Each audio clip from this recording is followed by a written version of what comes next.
S. Mundra took over as Deputy Governor of the Reserve Bank in charge of banking supervision and financial inclusion at a time when the new government had just lifted financial inclusion to mission mode with its Jan Dhan Yojana. Inclusion has always been the Reserve Bank's stated goal and an area of expertise for Mr. Mundra. He was chairman of the Committee on Financial Inclusion set up by the Indian Banks Association, as also of the Nachiket More Committee on Comprehensive Financial Services for Small Business and Low-Income Households.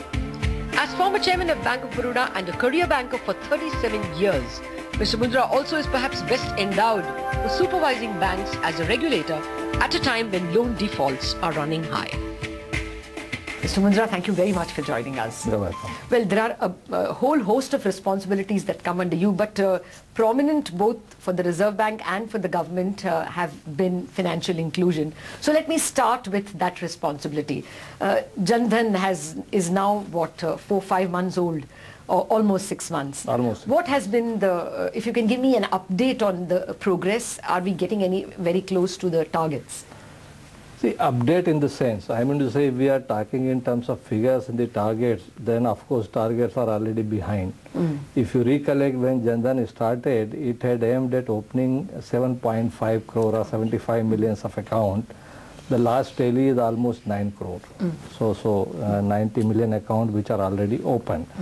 So in terms of number of accounts to be opened, certainly that milestone has been reached. Jan Dhan was not only about opening the account, and I think that is where the Reserve Bank had been expressing all those things, that opening of account is just the first step.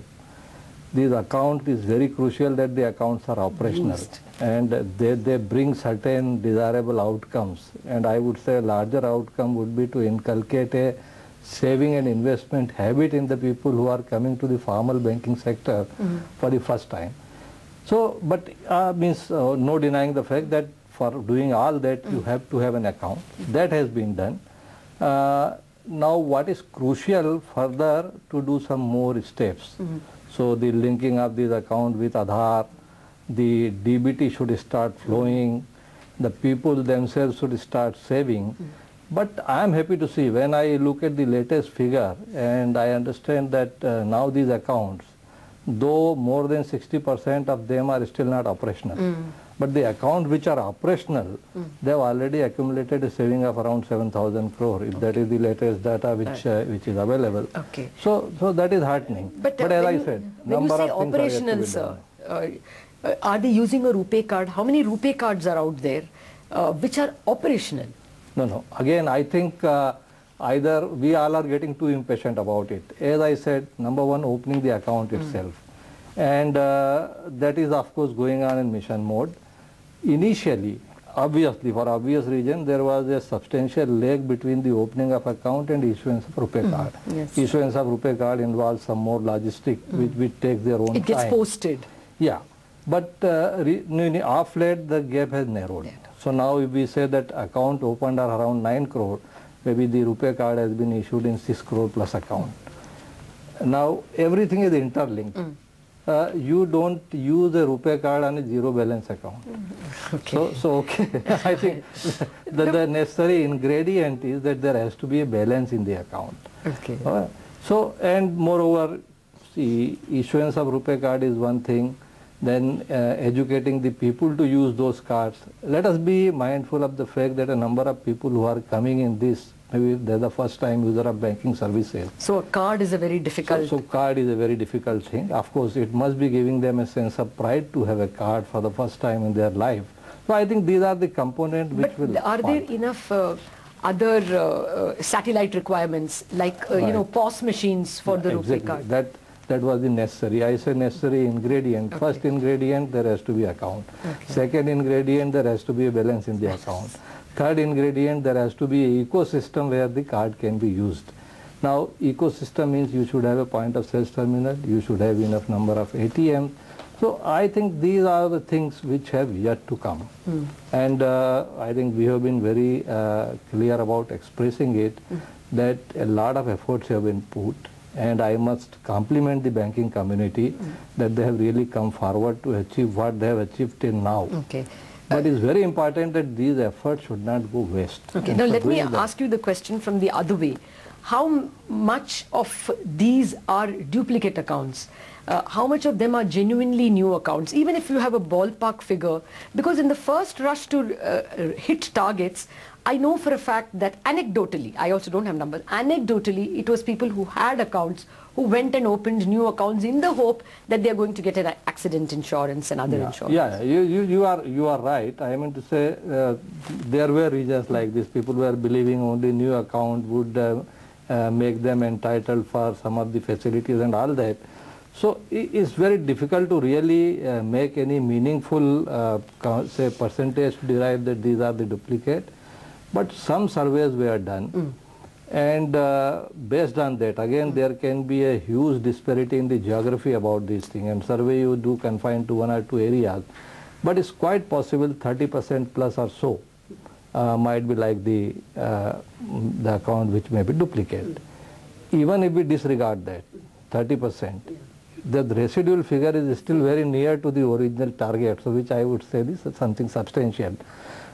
So that possibility is there, that these accounts may be the duplicate accounts which are sitting there in the system. You would think that India is now 75% banked? I would say with after this campaign probably it will be more than that. Okay. No, so that we are there. No, that is saying a lot, because I think even now our number of people below the poverty line is over 25%. Yes. So really, what is the point in giving an account to people who are barely at subsistence level? Okay, what is the cost per account that the bank has to endure? See, individual bank would be able to tell. It depends on the what kind of technology people are using, what is their cost structure and all that. But I was, one of the bank was mentioning maybe opening of the account cost is something like 200 rupees or so. Okay. And there must be some cost entailing to the maintenance of account also. But with the technology, probably it may be, and if 7,000 kind of thing is coming and money has started coming even as a saving, then probably that will compensate to some extent for the cost which is incurred. Okay. But another issue which at least we have flagged from the Reserve Bank to government, apart from this Aadhaar and DBT, from the banking side, there are two things. This is a sudden addition to the bank system, operating system. And whether the core banking system of each bank is geared up to take this load. Opening of account is one thing. When the account start transacting, it's quite required that you may have to upgrade the capability. Maybe the redundancy is available in many banks, but it would be a right issue for the banks to start examining now rather than when it is late. Similarly, if you open up hundreds of thousands of BC outlets and let them operate as a sovereign entity in their own, then again there are issues. So it means around every 15, 20 BC there has to be a physical outlet. Which is not there at the moment. It's not there. I mean, some are there, but not to that number. Even on a broad estimation, it was estimated that you need around 75,000 brick and mortar outlets. Maybe, a small cost, less manpower, but nonetheless, a full-fledged branch kind of thing in next 3 years. If you have to open 75,000 outlets and you need at least 3% for each, then you need to have 225,000 people who should man that. Then there is the cash management. So that is why I said that this is just the beginning. But if to give it a meaningful shape, a lot of work is yet to be done. Let me come to the other part which is related to financial inclusion but is a much richer effort. This financial literacy or citizen empowerment, customer empowerment that was enshrined in a recent Reserve Bank document. You know, you all say the customer has rights to be sold the correct product and banks are answerable if a wrong product is sold. Is not those rights anyway available? Why did you have to put a document? The first thing you talked about, the financial literacy or awareness. When you are literate and you are aware, then you can really seek your right. Again, you know, these are the interlinked things. So first thing is, of course, is a big requirement that there should be enough awareness and the literacy. But even for the literate people, I will fully agree with you that all the rights are there. Even, you know, they are enshrined in the Constitution of India. Why talk about the... But at times it is required to, number one, reduce them in a very specifics. Because these rights to become meaningful is something which needs to be played by both the sides. Absolutely. The people who are supposed to provide this right and people who are seeking this right. So maybe while it will be helpful for the people seeking right as a reference document, but probably it will be an awakening call for the people who are supposed to provide this Is right. it, sir? I can tell Yes. you so many instances where it is so difficult for me to close a bank account. We are constantly bombarded with products which are missold, and you don't have the time. I have a job to do 9 to 9 to earn a living. I can't run after the bankers and pick up a fight. So are the bankers sensitized? Are they penalized? Is that side being given a fright of their life? So, no, I can very much appreciate and understand your anguish. Of course, being from the industry side so far all these years, probably never faced this kind of problem. But having said that, it doesn't mean that not aware that this kind of problems are existing. But that was the whole idea. I know there are, each bank is having a customer service policy, each bank is having a committee. A few years back the BCSBI was also set up, they have their own charter. But the need was felt that we have to give an overarching principle, and you know the 5 basic rights are there. What has changed from the previous framework? I think there is a clear mention about the right of suitability and right of grievance redressal and compensation. Now you have to be, little bit, but we can't afford to get impatient about it. On that point, I will take a break and transit to the more macro issues that you handle for NBFCs and banks. We are back in a minute.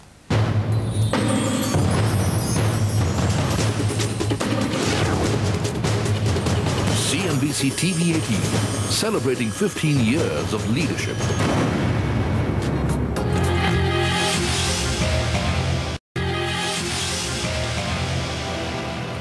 Welcome back to Indianomics. My guest is the Deputy Governor of the Reserve Bank of India, Mr. S.S. Mundra. Now let me come to the other 2 or 3 issues that stem from the Reserve Bank's recent, not circulars actually, guidelines.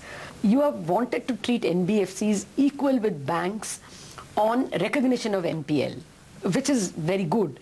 But they don't get equal treatment for risk-weighted assets. For banks, the risk-weighted assets for a AAA loan is as low as 20%. For NBFCs, everything is 100%. Is that inequality you will correct anytime soon? See, I mean to say these guidelines are recently issued, and as it happens with any kind of guideline, initial reaction most of the time, I am not blaming anyone or finding fault, but any new regulation is coming. I have rarely seen that a regulation is something which is very welcome. Regulations are generally not welcome. So there may be issues, and yes, I know particularly some of the deposit taking NBFCs, there are some issues. They have also been communicating. So this is even for non-deposit taking? Yeah, for them also. Some of these things, some of these things. So, if you're competing for a AAA account, the bank is clearly at an advantage, and at a huge advantage. So we are keeping our ears open. We are taking all the inputs and would be prepared to. One thing you must have seen, particularly maybe in recent times, that no one can accuse of RBI to being insensitive of the whatever is happening in the... So this is being thought through? This risk weight... No, too early to say think through, because just now the guideline is issued, and these are the things, even the people who have to react, some of them are still thinking how to or what to react. So let them complete their thinking. But this is one thing I got from many NBFCs. So but at the same time they have another avenue open, the small finance bank guidelines are... I was coming to that. I was coming to that. You still have 1 month for the deadline, but have you already got any interested parties putting in their applications? Frankly, I won't know, because... Okay, it's not your area. The other guideline, of course, has been for allowing banks to be flexible about their refinancing and infrastructure loan. Now, here, of course, again, people are coming to terms with it. But you have said that the NPV should remain unchanged after the refinancing. In that case, in some cases, you may have to raise the interest rate, isn't it? Won't that make it a little... No. See, either it should remain the same or you provide for it. Oh, that this is allowed. what it was always there. Okay. So I mean to say this is a very important step, but every such thing has its own cost. What about, I mean, I was expecting also the circular on conversion of loan into equity. When is that expected? Work in progress. We also, you know... Okay, but that will be subject to the SEBI formula, isn't it? Because SEBI allows new shares to be issued only at that is the one issue actually, formula. that is what is we are engaged in discussion, and naturally you know, both are looking at it from a very exactly different spectrum, so that we have to find out a way, a midway which probably is acceptable to both the sides. Okay. Finally, I wanted to ask you once again about that flexible refinancing. Ultimately, it does invite the charge that you are restructuring in a new avatar with a new name. See, the problem, and I think regulator that way is a very, I would say, what to say, very disarmed kind of entity. If you don't do anything, you get a blame. If you try to do something, there are suspicion and blames. But see, it's not something to idealize, neither to postpone the problem or nor the structuring in new avatar. Is looking at the things, everything in a more realistic manner. Now let me ask you 2-3 things. Why? We all believe that the kind of projects which we are talking about, they easily have an economic life of 25-30 years. Yes. There was an attempt to finance them in a framework of 10 to 12 years for a variety of reasons, ALM issues of the individual banks and all that. Moreover, all this would have still happened if you were growing at 9 to 10% of GDP and the world around us was very benign, then probably even this could have happened. But since that has not happened, those kind of challenges are there. Economic life is available. If we can do a match between the economic life and the repayment obligation, and it's not that see again, if you look at it, why 500 crore? Idea is it should not become a kind of free play for the individual solo players. So it is generally above 500 crore means it will be a group of lenders. Okay. Then you have an independent evaluation to be done that. The viability has to be established. Okay. So I think it is with enough safeguards and the all other mechanism which we have put in place in recently, and they have working fairly decently. So I think at least Reserve Bank can be accused of anything else, but Reserve Bank cannot be accused of you know, soft peddling the issue or disguising. I think that much credential I think we have established. Okay. What is the progress on this SMA1, SMA2 loans, that is loans which are not paid up until the 31st day or to the 61st day?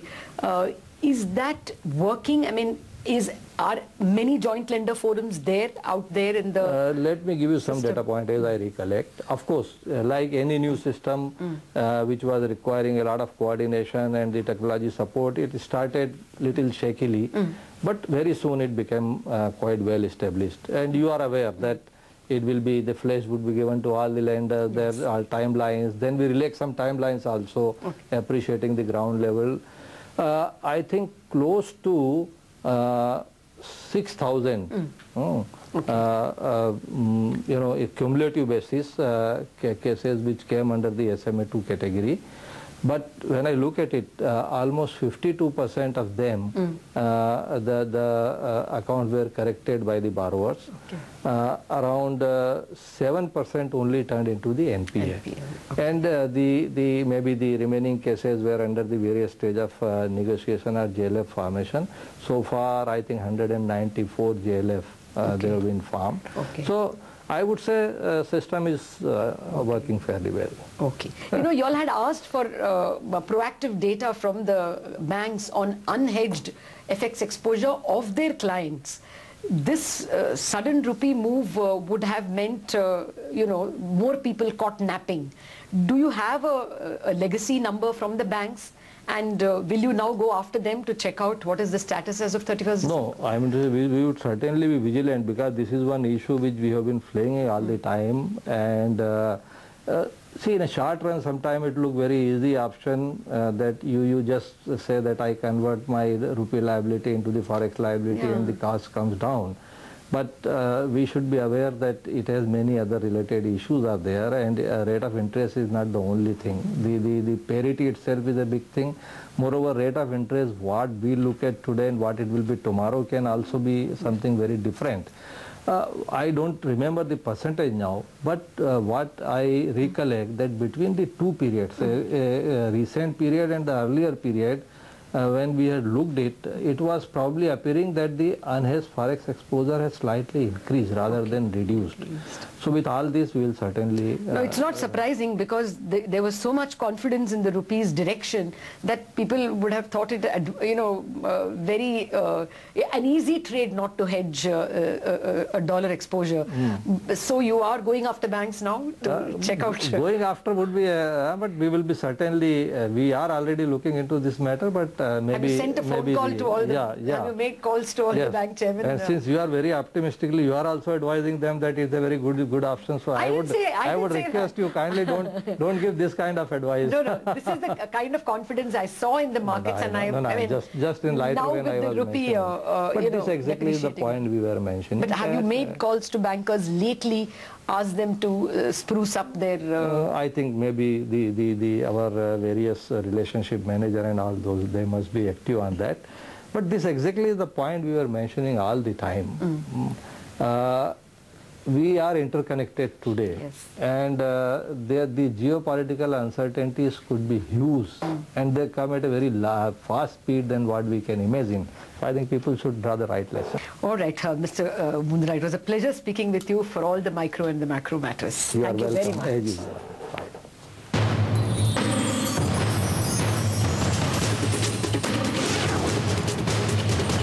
CNBC TV18, celebrating 15 years of leadership.